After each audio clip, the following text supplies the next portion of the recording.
Howdy folks, I'm Keen Kelly, knowingly nodding kawaii keepsakes. I'm Amber. And here are more kawaii keepsakes for us to knot. And I do want to say that we do have a live stream today at 6 o'clock p.m.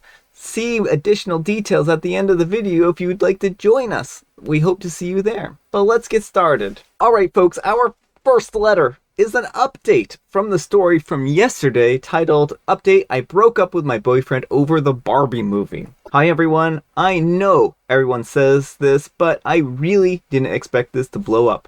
I'm a little bit embarrassed, but in light of everything, I've learned over the past 24 hours that once again, I'm oversharing on Reddit. Before anything else, I wrote that post in a frenzy of panic and grief. With a clear head, I can now recognize that yes, we broke up because we were incompatible, and I was at my limit, not because of a movie.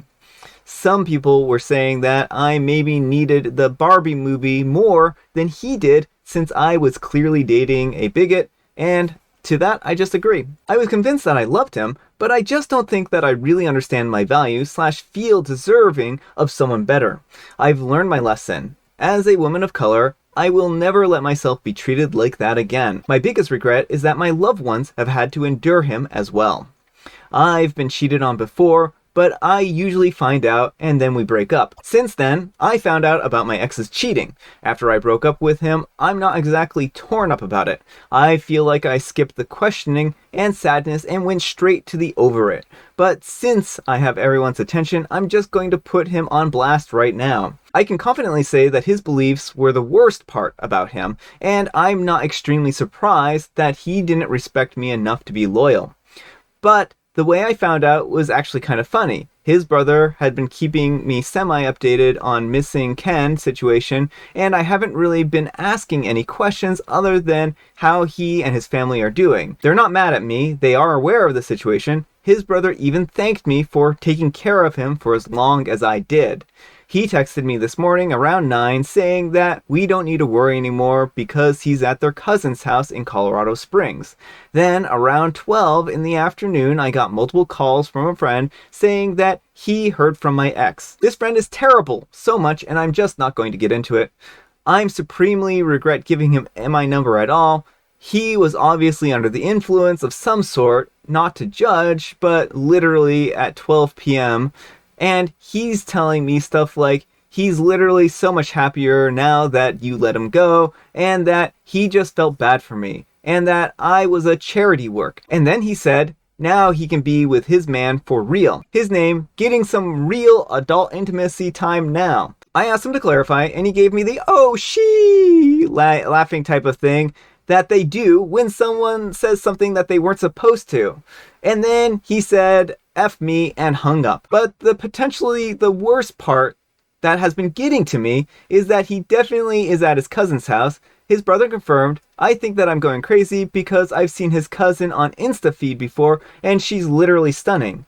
He said that it's his second cousin and that he doesn't really know how they're related. If this is real, I can't even comprehend what it means. Maybe it's not real, I don't know. I think it's the perfect ending in the story. I'm not going to update anymore after this because I feel like I'm already going to regret this update post. But final notes. He must have taken all of his stuff from the house out of spite. I found out that he took the batteries from the remotes and my hair blow dryer too. I don't know how he got to his cousin's house, I didn't ask, or what happened to my Dyson Airwrap, but maybe his cousin and girlfriend is using it now. In the spirit of Barbie, she can have it. And yes, I know that I said Ryan Reynolds when it was Ryan Gosling. Like that one comment said, facial blindness is real. That's all. Alright folks, what do you think of that update? Well, I mean, I'm just glad OP is no longer with this person. He seems like a terrible partner, and yeah, hopefully his new partner is wary. Yeah, I mean, I think that this is just going to be a matter of time before he cheats again. I don't think that he really is, and plus, not to mention all of his terrible values and whatnot.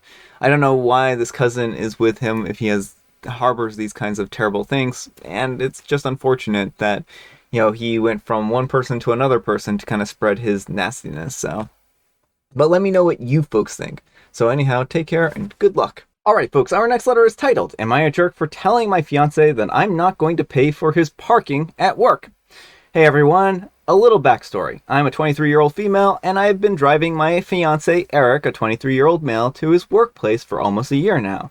This is due to the lack of affordable parking at his job. He would have to pay almost $200 a month for parking at his work, which he says is out of his budget. His workplace is a few miles out of the way from mine, so it does take me 25 minutes extra per day to drop him off and pick him up, but I'm happy to do this for him, and I usually don't mind.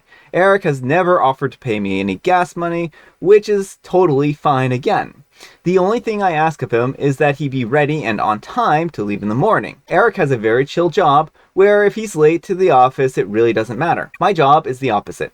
I open the office every morning, and so I have to be there at a set time. Unfortunately, Eric has constantly been late, more mornings than not. When he's running behind, I have to either wait for him and be late for work myself, or leave him, which I feel really bad about, and he doesn't like because then he has to drive himself and pay to park for the day.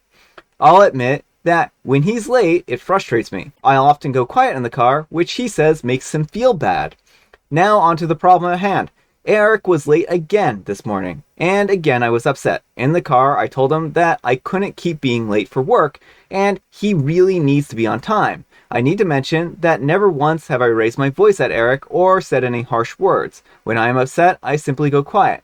To my surprise, he then said that he didn't feel like it was worth it to have to deal with me being so angry in the mornings, and that after we're getting married in a few weeks, he wanted to start driving himself to work and having us pay for the parking garage. I told him that I feel like $200 a month in parking wasn't worth it, especially considering his student loan payments are restarting soon, which will be very high, and that if he just was ready on time in the mornings, everything would be so much easier. He responded that actually $200 a month wasn't that much and that we could afford it. This is where I might be the jerk. I told him that it was interesting that he didn't want to pay for gas or parking for the past year and was happy for me to do it for him, but now that we were getting married soon, he'd have access to my money. $200 a month plus gas was no longer a big deal. I out-earn him, but not by much. We are on tight budgets and will be even more so once we have to start paying back his loans.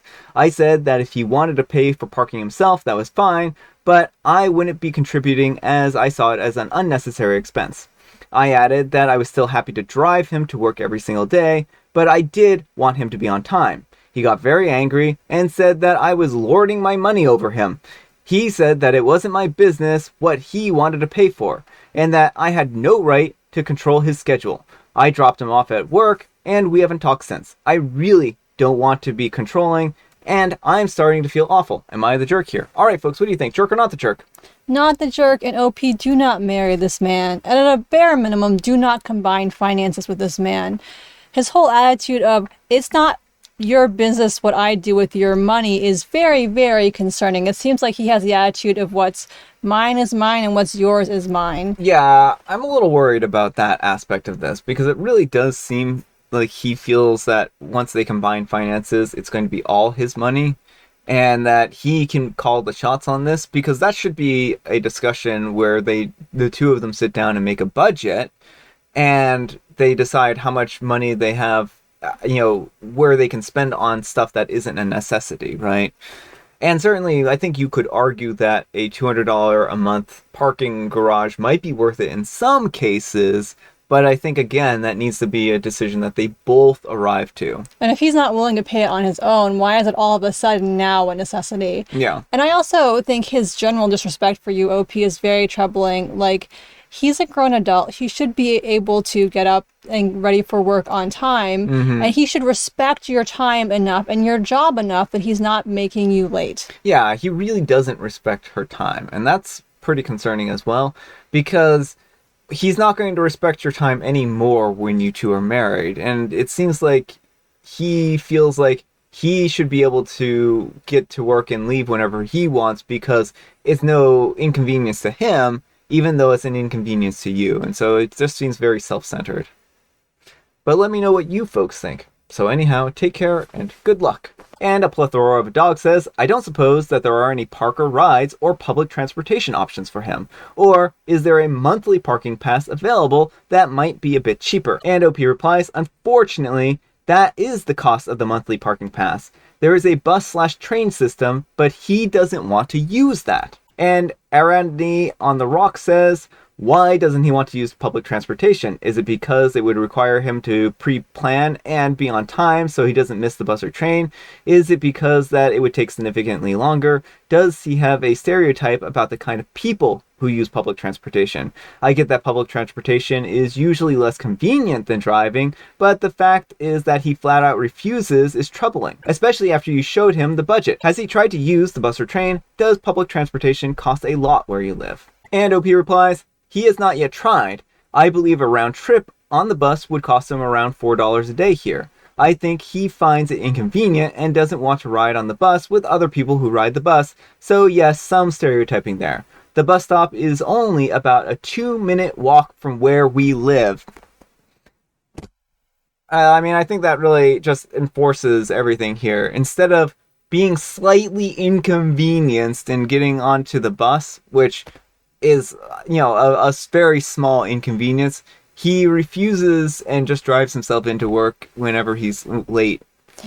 Yeah, well, and it seems like he is the center of, it has to be the center of the universe. Yeah. Like, it doesn't matter if there are other options. If they're not the most convenient to him, then they're bad options. Yeah, I don't know. I hope OP really reconsiders this relationship at this point in time, because this just doesn't seem like a fair or equitable relationship. Maybe there are other aspects of this that are better. Maybe this is just their one sticking point. But even if it is their one sticking point, this is on a level of very concerning, where they should at least, at the very minimum, seek couple counseling and work on communicating with each other, because clearly something isn't working. And under no circumstances combine finances. Yeah. All right, folks, it is tea time. Grab your beverages of choice. I've got some tea right here. And Amber, she's got a joke. Why do bananas put on sunscreen? Well, I can tell you why bananas put on sunscreen. Because you should always wear sunscreen, because you want to protect your peels, just like the bananas do. Because they don't want to peel. Oh, because they don't want to peel. Yeah, no, yeah, exactly. And I have Mega Mint tea. All right, folks, that's all the time we have for today. Happy Friday. Folks, we have a live stream later on today at 6 o'clock p.m., so we hope that you make it. Amber, we need some kind of moral advice and or guidance, and please, please have it in the form of a slogan on a public transportation system. If he's too good for the bus, then maybe you're too good for him. That's a moral! Thanks so much for watching, and we'll see you all tomorrow. Bye. Or today. Yes, yes.